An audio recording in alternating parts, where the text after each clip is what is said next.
नमस्कार। सामाजिक विकृति विरुद्ध निरन्तर खबरदारी, सत्यको नजिक पुगेर वास्तविकता खोतल्ने हाम्रो प्रयास कार्यक्रम निगरानीमा स्वागत छ। म पुण्य प्रसाद धमला। दर्शकवृन्द, यति बेला नेपालमा पुराना बुढापाका नेताहरूको भन्दा नयाँ अनुहारहरूको चर्चा बढी छ।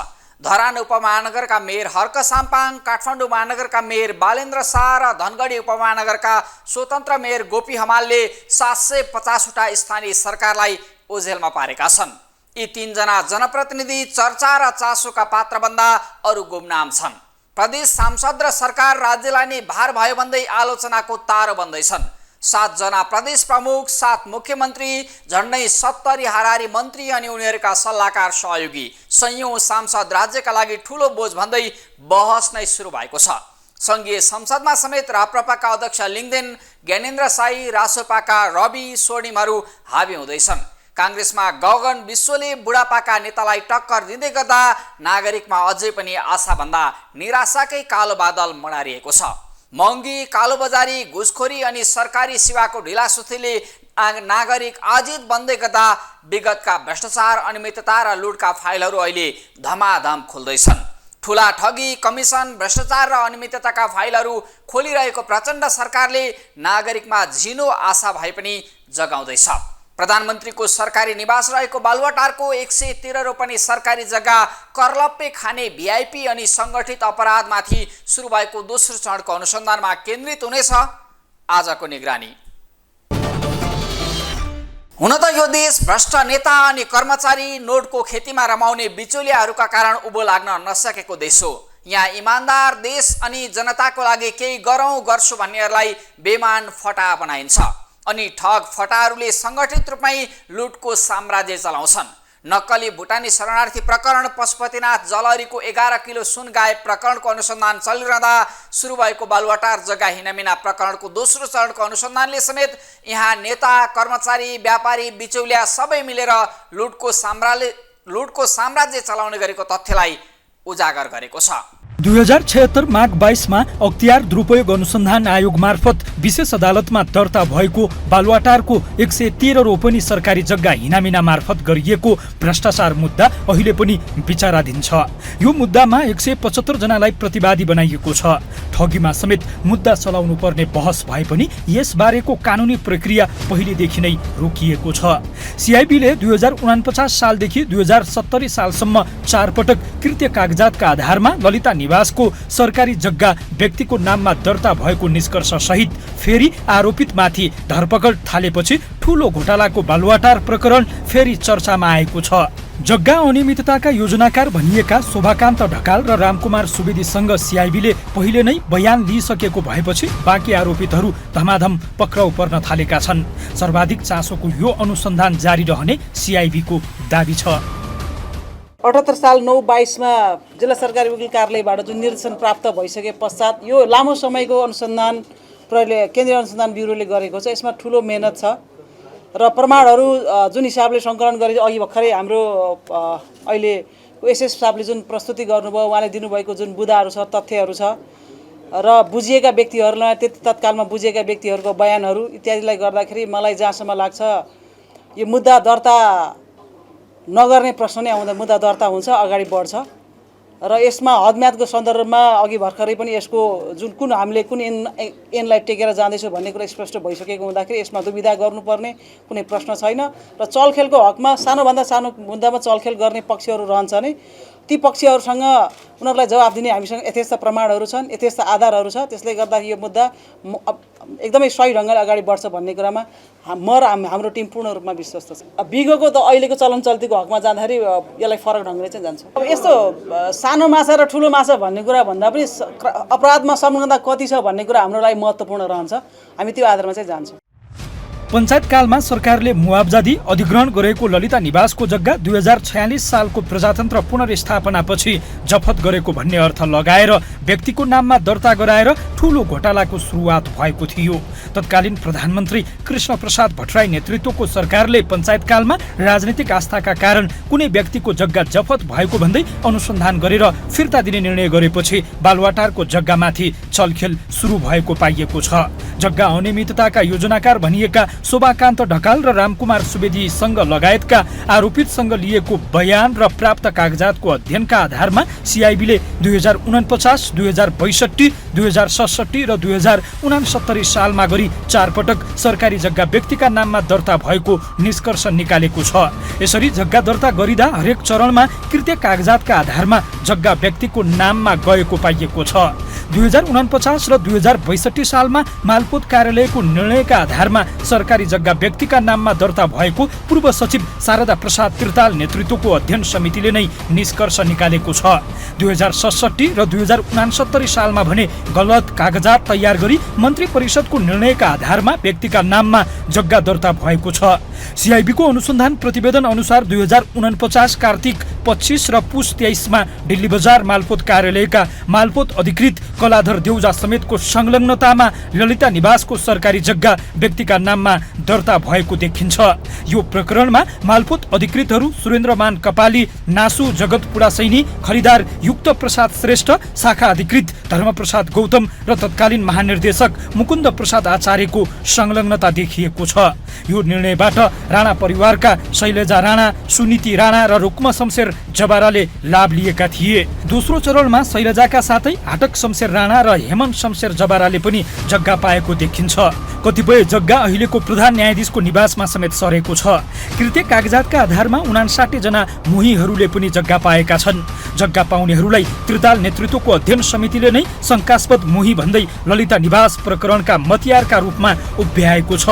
2060 सालमा दिल्ली बजार मालपोत कार्यालयले ललिता निवासको जग्गा हाल साबिक गर्ने निर्णय गरेको थियो। तत्कालीन मालपोत अधिकृत टिकाराम घिमिरे सहित मालपोत अधिकृत उपेन्द्र मणि केसी, नासु टिकाबहादुर बिसी र खरिदार जीवननाथ पोखरेल समेतको मिलेमतोमा राणा परिवारको नाममा फेरि जग्गा गएको छ। 2060 सालको निर्णय प्रक्रियामा भूमि सुधार तथा व्यवस्थापन विभागका तत्कालीन महानिर्देशक रुद्रकुमार श्रेष्ठ, निर्देशकहरू पुष्पराज उपाध्याय, शाखा अधिकृत इन्द्र प्रसाद ढुङ्गाना र नासु जगन्नाथ पनेरू, टिकाबहादुर बिसीसँगै गृह मन्त्रालयको समर्जङ कम्पनीका नासु अर्जुन प्रसाद भण्डारीले कृत्य कागजातको सहारा लिएको प्रहरी अनुसन्धानबाट खुलेको छ। 2062 सालमा नापी अधिकृत साबिर हुसेन, श्रीहरि पुडासैनी र खरिदार श्याम कुमार छेत्रीमाथि कृत्य कागजात तयार पारेको आरोप छ। जति बेला हेमान्द्री शमशेर जबारा र सुनीति राणाले जग्गा पाएका छन्। 2066 र 2067 सालमा समेत प्रधानमन्त्री कार्यालय विस्तारका नाममा केही जग्गा प्रधानमन्त्री निवासमा पारिएको, सो जग्गा फिर्ता दिनुपर्ने भन्दै 12 जना मोही खडा गरेर जग्गा हत्याउने काम भएको देखिन्छ। पूर्व मन्त्री छविराज पन्त, तत्कालीन भूमि सुधार मन्त्री डम्बर श्रेष्ठदेखि भौतिक योजना तथा निर्माण राज्य मन्त्री सञ्जय कुमार शाहसँगै सहसचिव तेजराज पाण्डे र सचिव दिनेश हरि अधिकारी समेत सरकारी कागजात कृत्य प्रकरणमा मुछिएका छन्। अख्तियारको अनुसन्धानका क्रममा तत्कालीन भूमि सुधार मन्त्री चन्द्रदेव जोशी प्रधानमन्त्री निवास विस्तार गर्ने फाइल मन्त्री परिषदमा लैजाने निर्णय सदर गरेको आरोपमा तत्कालीन उप प्रधानमन्त्री विजय कुमार गच्छेदार समेतको संलग्नता यो प्रकरणमा जोडिएको छ। 2069 सालमा नक्कली पशुपति टिकिन्छा गुठी कायम गरी सरकारी जग्गा व्यक्तिका नाममा दर्ता भएकोले यो घटनामा निजामती प्रशासन लगायत गुठी संस्थानका कर्मचारी र पदाधिकारी समेत सिआइबीको फन्दामा पर्ने देखिएको छ। सिआइबीले अघि बढाएको कृत्य कसुर भोलि संगठित अपराध, मनी लन्ड्री लगायतका अन्य कसुरका रूपमा समेत अनुसन्धानमा तानिने आकलन गरिएको छ। मैले अहिले पोजिटिभ लिनुपर्छ भन्छु, किनकि योभन्दा पहिला पनि यो पुरानो ऐनले चल्ने, मुलुकी ऐनले चल्ने कि अहिले आचार संहिता अनुसार अगाडि जाने भन्ने कुरा थियो नि, यसमा बहस गर्नुभन्दा पनि यो कुरा टुङ्गाउने जिम्मा चाहिँ अदालतको हो होइन। त्यसले गर्दा के छ भनेपछि अदालतले गर्ला र सबभन्दा राम्रो के भयो भनेपछि तपाईँको अनुसन्धान अगाडि बढ्यो कि अनुसन्धान अगाडि बढ्यो र जुन किसिमले अनुसन्धान अगाडि बढिरहेछ र जुन किसिमले सुरुमा तपाईँको ठुल्ठुला मान्छेहरू समातेको छन् नि, मलाई के लाग्छ भने चाहिँ अनुसन्धान अगाडि राम्रै बढ्ला जस्तो लागिरहेछ मलाई त। कम्प्लिटली पोलिटिकल त्यो इन्फ्लुएन्सको डोमेनबाट बाहिर हुन्छ पुलिस या तपाईँको कुनै पनि सरकारी निकाय, त्यो चाहिँ हामीले कल्पना किन गर्नु न भने पुलिस या सरकारी निकाय भनेको तपाईँको जुन ठुलो पोलिटिकल डोमेन छ नि, त्यो डोमेनभित्र एउटा सानो ठुलो सिस्टमभित्र एउटा सानो सब सिस्टम हो क्या, त्यो इन्फ्लुएन्समा काहीँ न काहीँ आउँछ। तर मैले भन्न खोजेँ के भनेपछि पुलिसको इन्भेस्टिगेसन गर्ने क्यापेसिटी छ र पुलिसलाई खुला रूपमा इन्भेस्टिगेसन गर्ने तपाईँले जिम्मा दिनुहुन्छ भनेपछि उसले अनुसन्धान गर्न सक्छ। र अहिलेको हल्का हामीले पोजिटिभ एउटा पक्ष के हो भनेपछि सरकारले इन्भेस्टिगेसनलाई सपोर्ट गरेर चाहिँ एउटा कुरा त्यो भयो। र सबभन्दा राम्रो पक्ष मैले भन्दै आएको र लेख्दै आएको पनि के हो भनेपछि मिडिया अहिले तपाईँको गोलबन्द भएको छ कि गोलबन्द भएर चाहे त्यो शरणार्थीको इस्युमा होला या यो इस्युमा होला र सबभन्दा पोजिटिभ पक्ष के छ भनेपछि पुलिसलाई सबभन्दा बढी सपोर्ट कसले गरिरहेको छ भने चाहिँ मिडिया गोलबन्द भएर गइरहेको छ। त्यो चाहिँ पोजिटिभ रूपमा लिनुपर्छ भन्छु म। कृत्य कागजमा गरिने बदमासीहरू तपाईँको तुरन्त खुल्दैन के। यी कुरा चाहिँ लुकेर बसेका हुन्छन् फाइलहरूमा, यी कुरा चाहिँ मिसेलहरूमा लगायत फाइलहरूमा लुकेर बस्ने कुराहरू। त्यसले गर्दा जुन तपाईँले भन्नुभयो नि मुलुकको ऐन 2020मा के थियो भनेपछि यसमा कुनै पनि हदम्याद थिएन। तर यसले जुन यो हदम्याद जुन बनायो नि त्यहाँ काहीँ न काहीँ नियत म शङ्का गर्ने ठाउँहरू छ। मलाई के लाग्छ भनेपछि अब यो कुरा पनि बहस गर्नुपर्ने हुन्छ। जुन हदम्यादको योभन्दा पहिला तपाईँको महिला सम्बन्धी इस्युमा पनि कति डिबेट खुब चलेको थियो होइन, त्यो कति ठाउँ हामीले पनि डिबेटमा त्यो भाग लियौँ गएर हदम्याद राख्नुपर्छ पर्दैन वाला इस्युमा होइन। यहाँ पनि के छ भनेपछि जुन यो 2 वर्षको हदम्याद छ नि, मलाई के लाग्छ भनेपछि लुकेर गर्ने यस्ता अपराधहरूमा 2 वर्षको जुन हदम्याद छ नि, यो हदम्याद चाहिँ बिल्कुल गलत हो भन्छु म। ललिता निवास जग्गा अनियमितता प्रकरणमा मुख्य योजनाकारका रूपमा शोभाकान्त ढकाल, रामकुमार सुवेदी थुनामा छन्। बिचौलियाका रूपमा भूमिका खेल्ने भाटभटेनी डिपार्टमेन्टल स्टोरका सञ्चालक मीनबहादुर गुरुङ, पूर्व निर्वाचन आयुक्त सुधीर कुमार शाह लगायतका व्यक्ति कृत्यमा पक्राउ परेसँगै प्रहरीले पक्राउ अनुमति लिएका 406 जना पक्राउ पर्ने भएले भागाभाग सुरु भएको छ। जग्गा फिर्ता गरेर जोगिएका एमाले उपाध्यक्ष विष्णु पौडेल, उनका छोरासहित अख्तियारका पूर्व प्रमुख आयुक्त दीप बस्नेत समेत सिआइबीको सक्रियताका कारण सशङ्कित छन्। यो सरकारी छाप कृत्यको सम्बन्धमा अनुसन्धानको कुरा हो। अनुसन्धान पहिलेदेखि नै भइरहेको कन्टिन्यू थियो। त्यो विषयमा चाहिँ अहिले म्याद थपको लागि ल्याएको। कति दिन म्याद थप्यो सर? म्याद थप चाहिँ हामीले प्रस्ताव गरेर पठाएको छौँ। केही बेरपछि फेरि हाम्रो छलफल हुन्छ। अब सबै कुरो छलफल पनि हुनु बाँकी नै छ। मुद्दाको विषयमा अहिले अनुसन्धान अधिकृत हामी बसेर छलफल गर्छौँ। तैपनि सर यसको चाहिँ कानुनी प्रक्रिया चाहिँ के हुन्छ? प्रक्रियागत रूपमा चाहिँ कानुनी प्रक्रिया त अरू मुद्दा सरह नै हो नि। त्यो भने प्रहरीले अनुसन्धान गर्ने, सरकारी वकिलले अभियोजन गर्ने नगर्ने निर्णय गर्ने। अब अनुसन्धानको क्रममा आवश्यक कसुरदार वा शङ्कित देखिएमा हिरासतमा राख्ने वा हिरासत बाहिर राखेर अनुसन्धान गर्ने, यिनै प्रक्रिया त हुन्। योभन्दा बाहेक पक्राउ अनुमति त पहिले प्रहरीले सुरुमै लिइसकेका हो। त्यो अनुसार प्रहरीले अनुसन्धान थप गर्छ। हदम्यादको प्रश्न पेचिलो बन्दै गर्दा गठबन्धनकै नेताहरूलाई साइजमा राख्न ललिता निवास प्रकरणको फाइल खोलिएको त होइन, शङ्काको नजरले समेत हेर्न थालिएको छ। कतिपयले त कानुनी रूपमै हदम्याद राखिएको प्रकरण बल्झाएर बालुवाटारको सरकारी जग्गामा लुट मचाउने भूमाफियालाई चोख्याउने चाल चालिएको त होइन भन्दै छिटो यो प्रकरणलाई न्यायिक निष्कर्षमा पुर्याउनु पर्ने आवाज सडक, सामाजिक सञ्जालदेखि सदनमा समेत उठेको छ।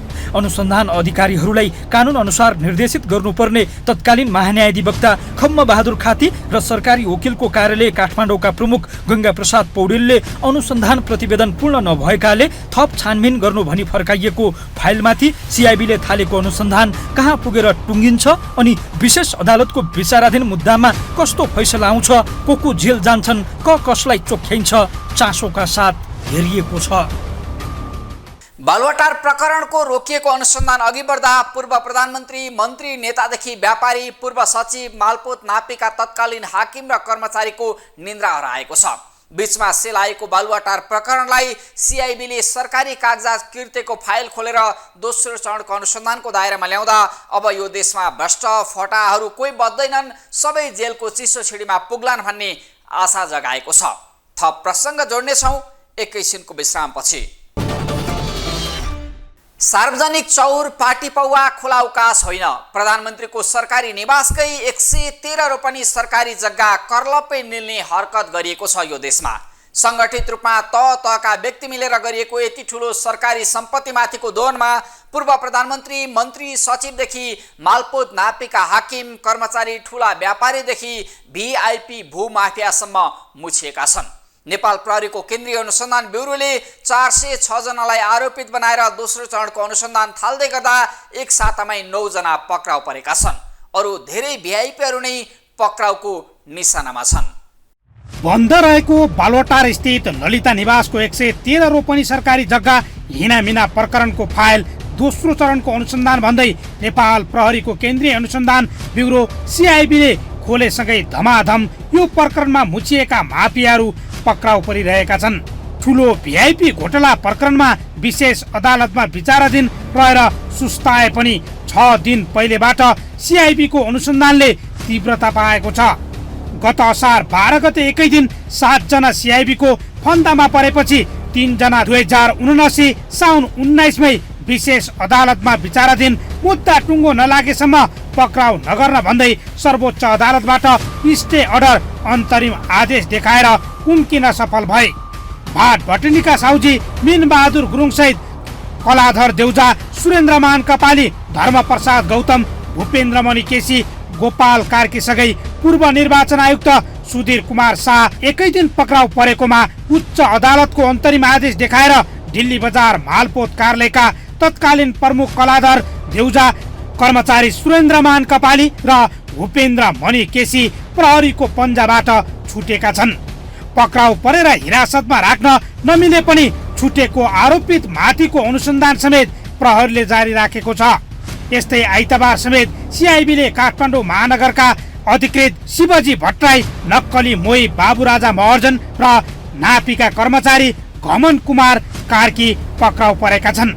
आइतबार नै काठमाडौँ महानगरपालिकाका नगर प्रहरी राजु पाण्डे नेतृत्वको 150 भन्दा बढीको महानगर प्रहरी बालुवाटार क्षेत्रमा पुगेर स्थलगत अवलोकन गरेको छ। सरकारी जग्गा संरक्षण र अवैध संरचना हटाउने दायित्व स्थानीय तहको अधिकार क्षेत्रमा पर्ने भन्दै ललिता निवासको जग्गामा बनेका संरचना हटाउन 7 दिने अल्टिमेटम समेत दिएको छ। निर्माण कार्य हुँदैन हजुर, र त्यसको लागि थप अरू निर्णयहरू महानगरबाट आउँदैछ हजुर। आफ्नो क्षेत्रभित्र रहेको कुराहरू गर्नको लागि चाहिँ निर्णयहरू आउँदैछ हजुर। बिस्तारै आउँदैछ। अहिले चाहिँ हामीले यो जति पनि खाली जग्गा छ त्यो जग्गालाई तारबार लगाउँछौँ हजुर, इस्टिमेट गर्छौँ हजुर, तारबार लगाउँछौँ, समीक्षा गर्छौँ। र यहाँ कुनै घरहरू बन्दैछ भने त्यो घरहरूलाई चाहिँ नबन्नको लागि हामी नबनाउनलाई अनुरोध गर्छौँ हजुर, निर्माण रोका गर्छौँ। यो संरचनाहरू छ, कतिपय निर्माण सामग्रीहरू छ सर, के गर्नुहुन्छ? यो हट्छ हजुर, हटाउनु पर्छ।